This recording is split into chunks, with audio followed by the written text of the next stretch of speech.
illogical.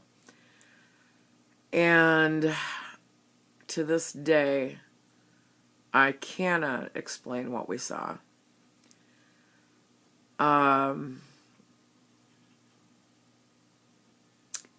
You know, if you want to say it was one of our government's flying machines, you go right ahead. But the likelihood of that at that time with that kind of technology, and I thought about this a lot. Now, here's something else. Why did we hear the sound first? Okay, light travels faster than sound, and yet we heard the sound first. So that kind of didn't make sense. However, it did play along with if the ship had an electromagnetic drive, an EM drive, that might have occurred.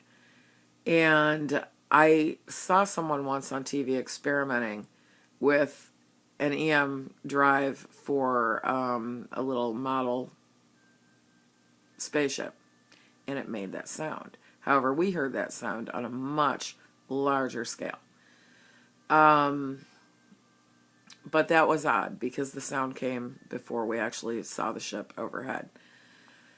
And there were so many things about this that could not logically be explained by humans. Unless you want to go as far to believe there is some ancient race of humans living in the planet that have achieved that type of technology. Nah, it wasn't us.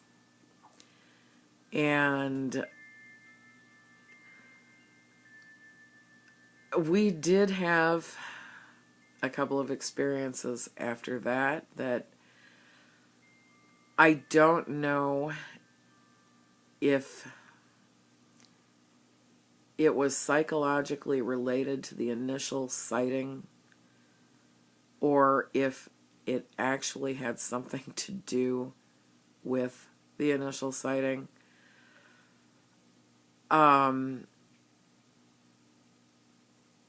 Wow, this is really hard to say because it's really embarrassing. But when I woke up the next morning after that encounter, there was a lump on my spine. It was hard. It was attached to my spine.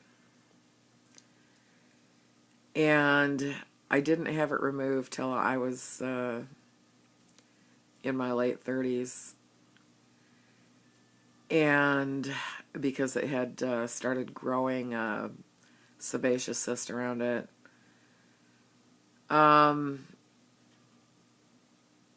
But it got quite painful over the years and it had to be removed. But it did appear the day after that sighting.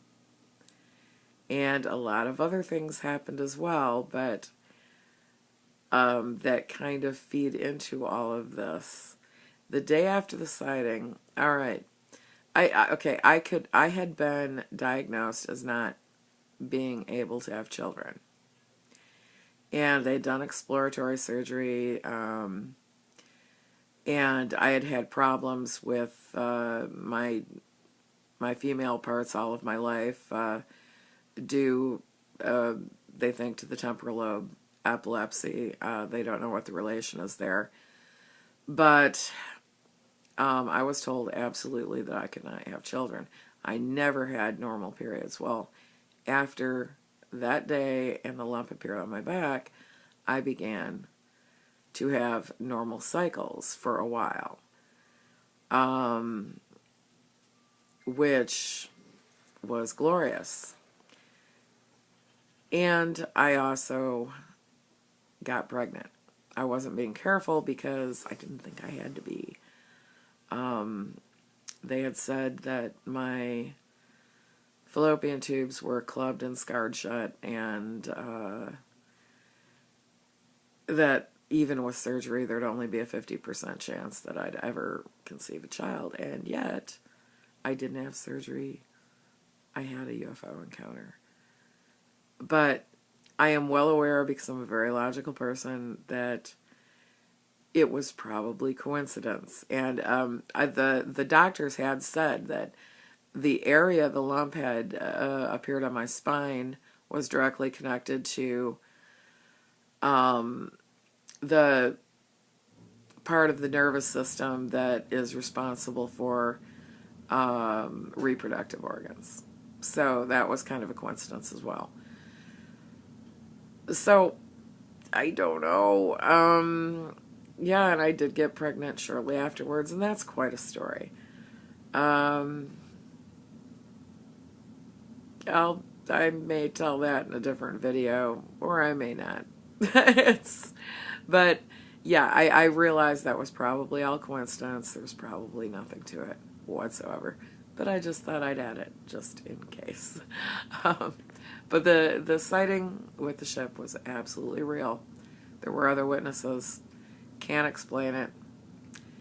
I've been thinking about going under hypnosis, reliving the experience, and maybe trying to draw the ship because it was that close.